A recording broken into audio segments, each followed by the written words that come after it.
This is the Oracle system by Clank, a meticulously crafted 66 HP stereo desktop instrument that integrates and uses their wide selection of Eurorack modules, providing a vast array of sequencing, synthesis, modulation and function generation, all within a compact form factor. The Oracle includes unorthodox sequencing thanks to the Chaos 6-channel brain sequencer. There's interactive modulation and innovative wave shaping options. The Oracle system is designed to provide you with a wide range of outputs from ambient to techno, as well as experimental soundscapes and sound design. Included in the system is the Eurorack Sketchable dual function generator, Chaos, which is a 6-channel sequencer, Proteo, which is a shape-shifting stereo oscillator, Axis, which is an amplitude manager, VCA, envelope generator, and Endline, which is an end-of-chain output. The case is 66 HP at 3U, comes with 15 Clank Eurorack cables and power supply, as well as this custom travel bag to carry the system around while you're on the move. You can purchase this as the Plus version, which comes with an additional Proteo oscillator, and there's even some blank space so you can create your own system and include your own modules that you know and love. In this video, we're going to take a deep dive into all of the modules and just make some music with this, showing you some of their philosophy behind the way that this is designed and can be utilized to create a wide variety of music.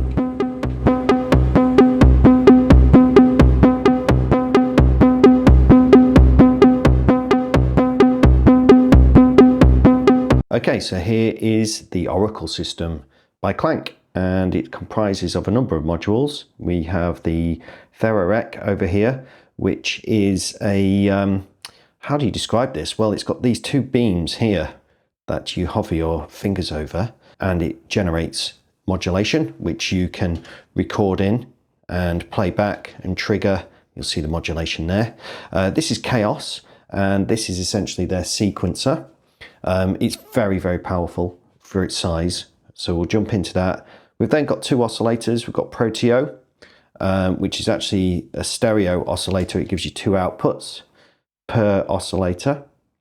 And then we have Axis, which is essentially, think of it as an envelope generator, but it's also got built-in VCA. And then we have the final output, which is called Endline.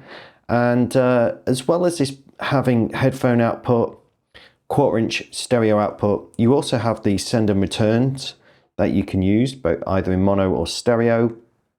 And you've got a bit of a matrix here in terms of how you can sum your signals together and break things out of the main output.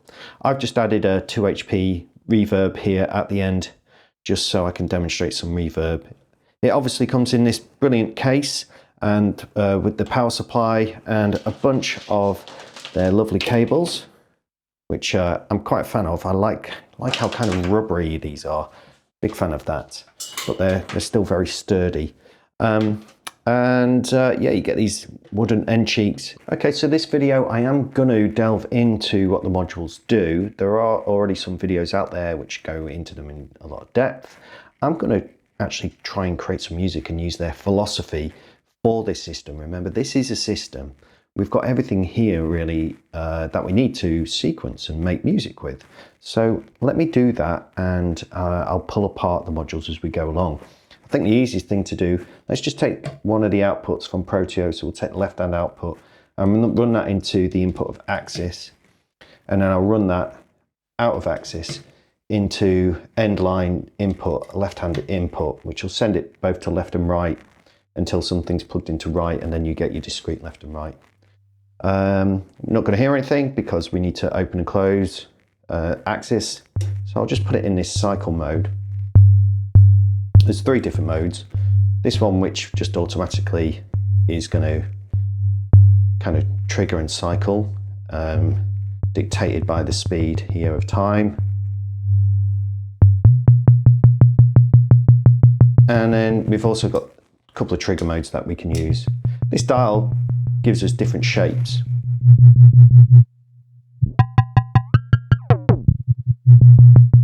Which is pretty cool.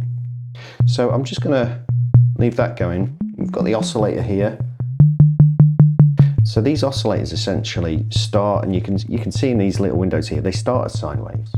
And the idea is that you morph them and change them to make them more complex waveforms by any sort of modulation to them. So for example, if I come over here and take my CV recorder and take the output of that, and I plug it into the left-hand side here of Proteo, into the modulation input, you'll see here that I can introduce modulation to that waveform. So it goes from a sine wave and it starts becoming more complex.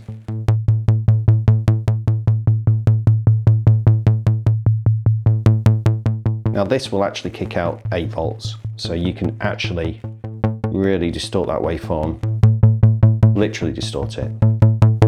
We've got an attenuator there for the input as well.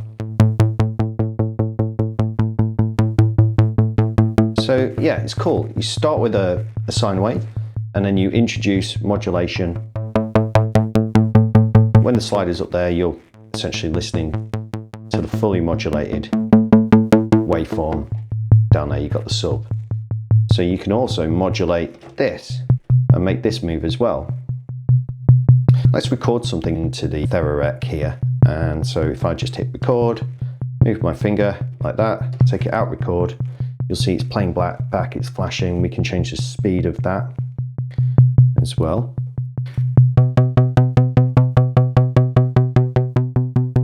Slow it down a bit more. So you'll see that interacting there.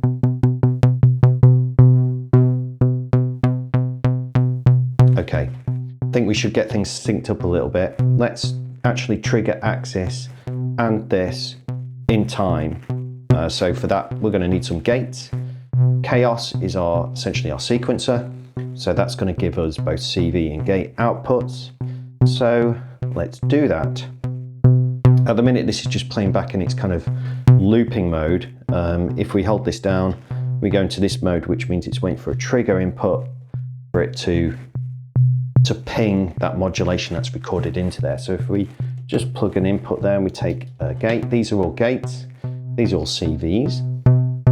So whenever a gate is triggered, it will trigger that. I'm going to actually go to output 2 because channel 1, so yeah, we've got 1, 2, 3, 4, 5, 6 channels. Channel 1 is kind of the master. We'll leave that alone. I'm going to use this joystick here to select channel 2. See, you can select the different channels there. So this gate is currently triggering that. So if we want to, we can change the timing of that. Slow it down a little bit. You see there. So we can divide and we can multiply the time of that first clock there. Let's slow it down a little bit. And let's actually go over to channel 1 and speed that up a little bit, holding down time. So we're getting a faster clock. You can see that. We can also slow down what's recorded into there, remember, using this dial. So you see that happening. Right, let's trigger axis as well with a clock. Get one of their cables. Which one? That's too small. I'll use this one. I'll take the next gate out here, and I'm going to plug that into the trigger of axis and put that into trigger mode now. So now it's being triggered by here.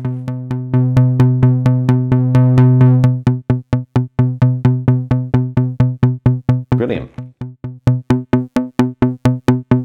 So we've got some modulation of the waveform. Triggering that. So different waveform shapes.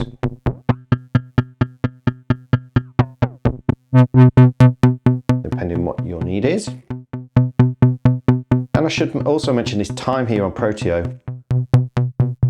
What this does, it kind of extends and contracts the kind of window that this is modulating.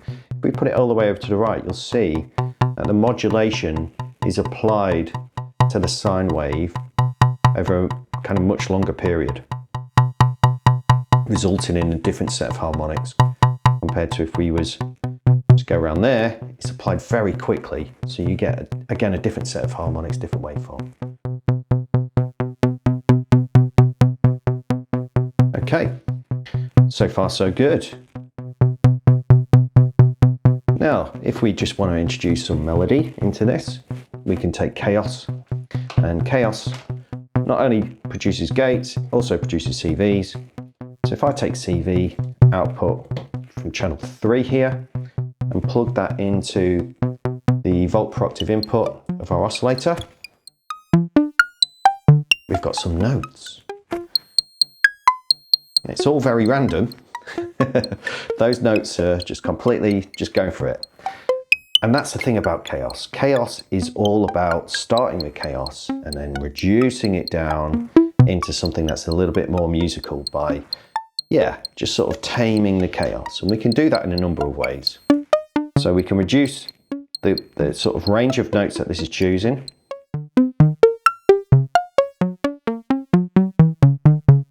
So now we're just in the kind of low end. And now we're allowing more of the top range in.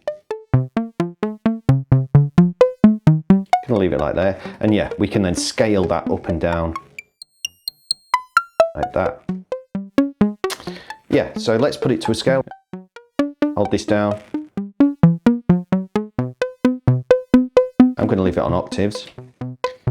I'm a minimal guy when it comes to the notes that I'm using in my music. And yeah, we can introduce slew. You can hear that range there. We can change the speed of that. Just have a very small amount if we want. Great. And in fact, if there's something we like here, we can hit loop. And it captures a moment in time.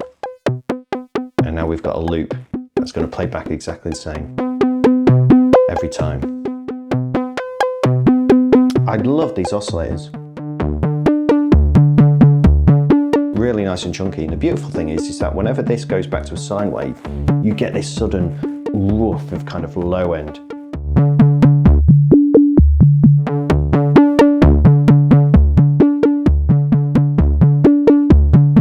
So there you go, we've got a system basically, we've got pitch, we've got time, frequency, volume, kind of all being utilised there. Let's add a bit of reverb now, shall we? So we can just take the output over here, plug it into our reverb, and take the output of our reverb and plug it back into our mixer. This acts as a slider. You've got stereo or mono switch here, so these will act as stereo left and right or a mono left and right. Let's make that wet.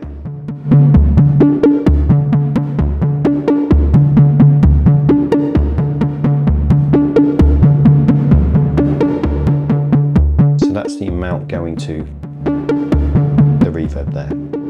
We do have these switches here, so if you are using something and it's really quiet what's coming back, you can gain that up, which is really useful.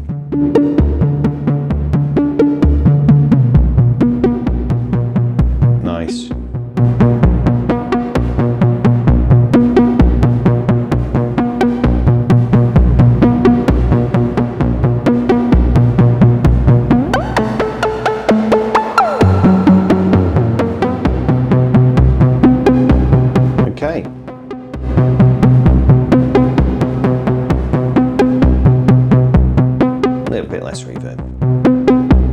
So there we go, we've got some music going. Now, we're looping around, and there's things that we can do with that loop that we've caught there of notes. So we can still play around with the range of notes within that, reduce them.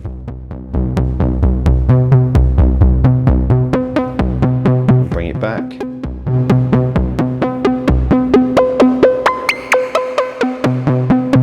Scale it up and down.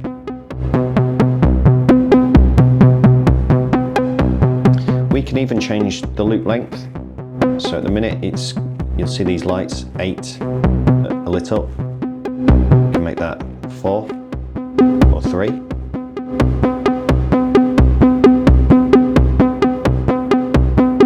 See, it's very immediate.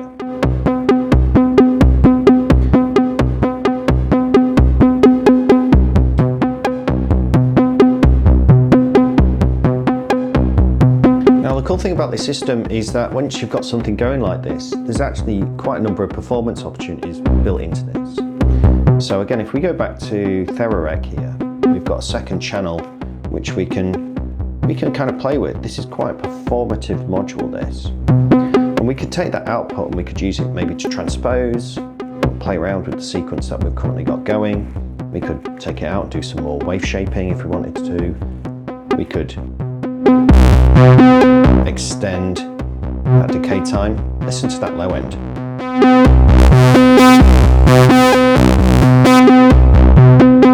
That's really nice.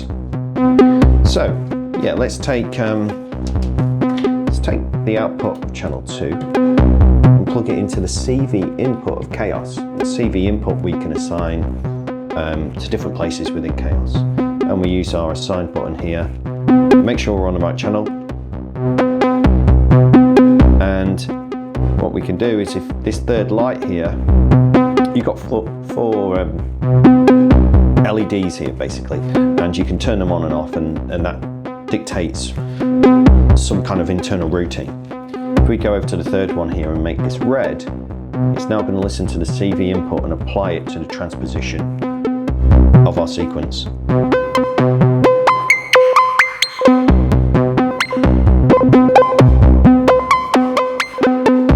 We can scale that using the attenuator.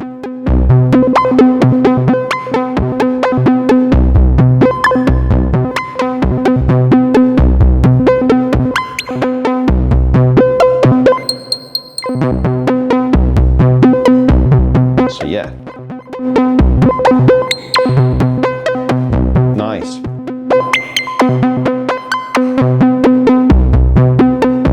You could, of course, instead of using that, you could use an output from another channel. Let's take the second channel, choose the second channel, and this is basically transposing that. So let's capture a loop on channel 2 and just tame it a little bit. So let's maybe not have as high amount of notes.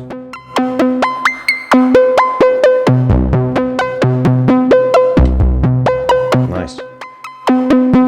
Oh, I should also mention there's probability as well on the gate, so we don't have to always kick out a gate on a particular channel. Oh, because we're in loop mode, I've got to hold down loop.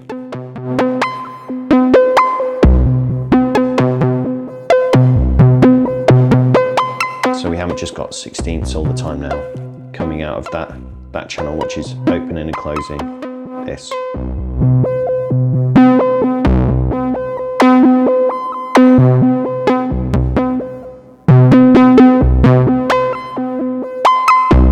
Nice.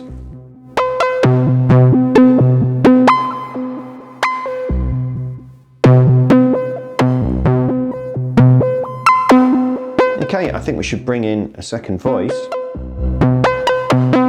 and instead of setting this all up twice, we could do, but why don't we just kind of utilize 2 voices and the same side of axis, same side of the envelope generator there.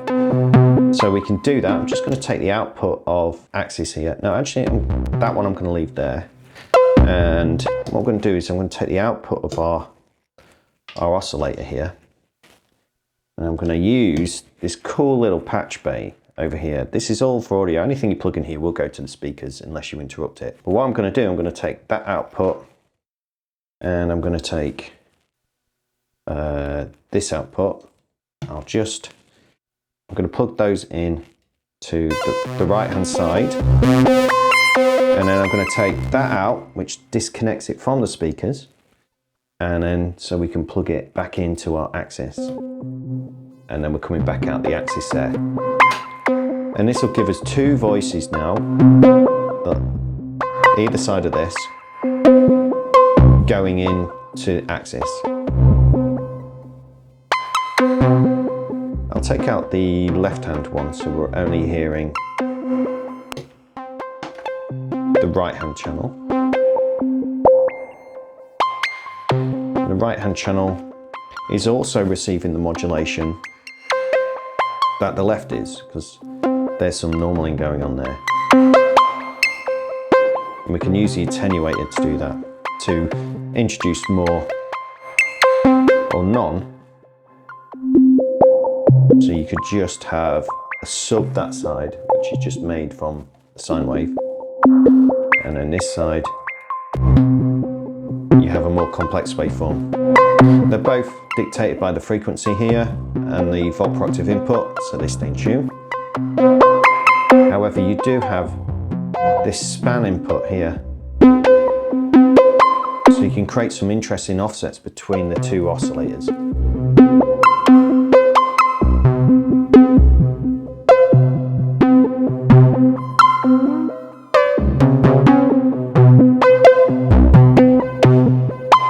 There we go. So I've tuned them to whatever that is.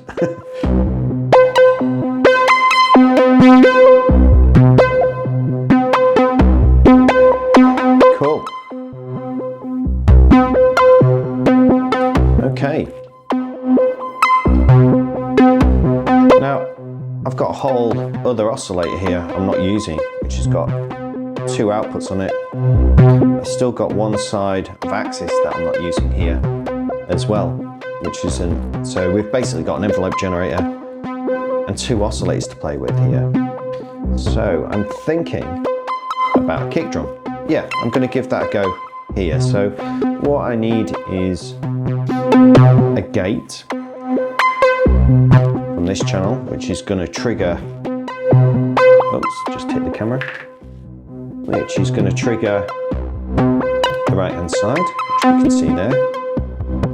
And I might just slow that down a little bit. Set time.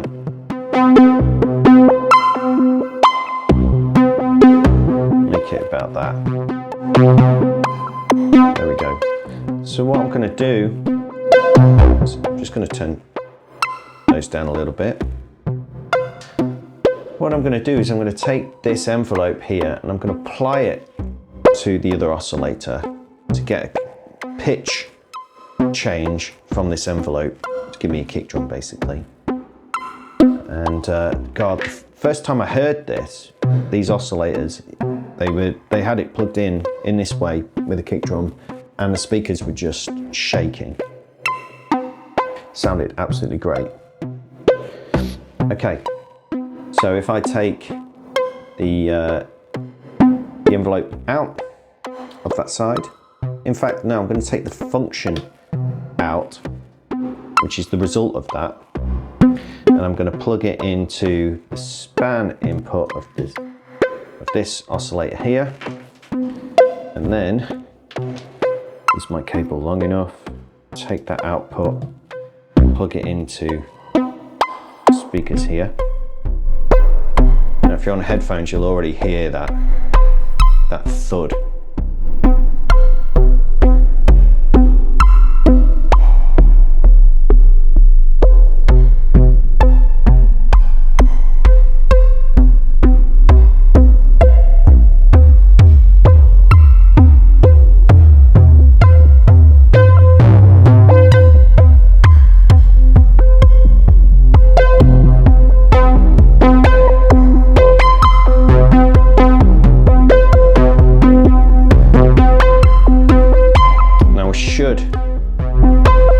Should also send that through the VCA as well, because we're just hearing it elongated. So actually, before it goes to speakers,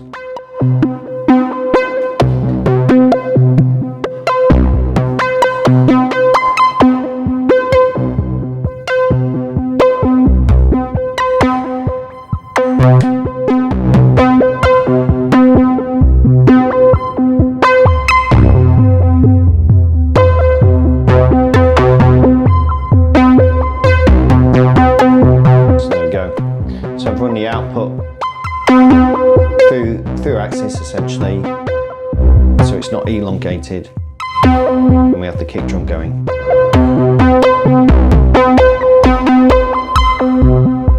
Tune your kick drum to taste.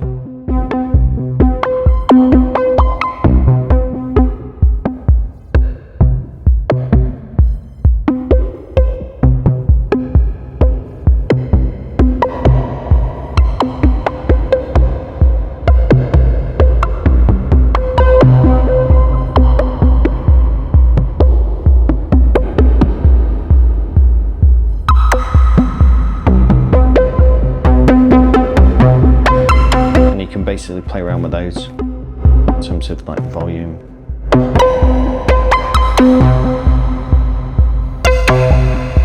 Remember, if we play with this time, we're going to change the harmonic content of the waveform.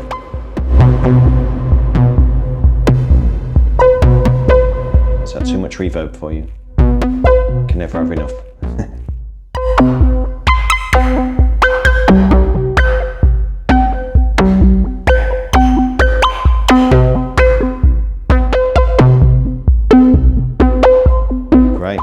And we could modulate this, and we can also modulate these, which is going to give us a greater range of timbre over time.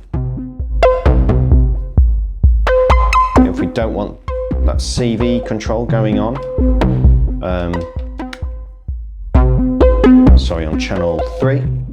So remember, we've got the input coming from channel 2 going into channel 3, which is transposing. We can turn it off.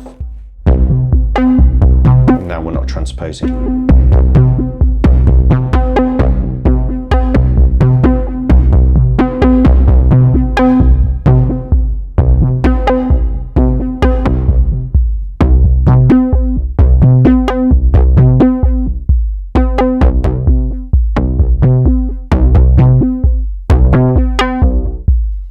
The speed of our modulation of the waveform.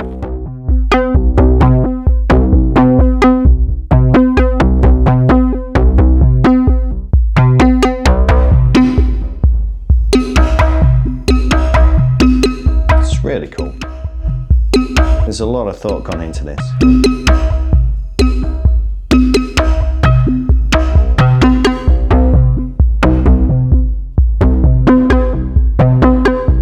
So there you go, there's a patch with the kick drum, a couple of oscillators, sequencing.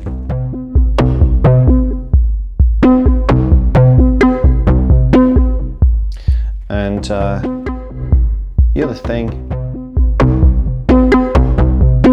that we can do here as well is go into this mode, and we can actually mute channels.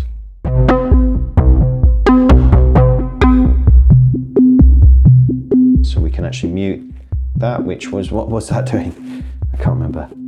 Oh yeah, that was triggering this for our kick drum. So we can bring our kick drum back. Take it out. That actually stops and starts the whole thing, which is really useful. So yeah, it essentially becomes like a little mixer. Sequencer. Well, it's muting, I suppose.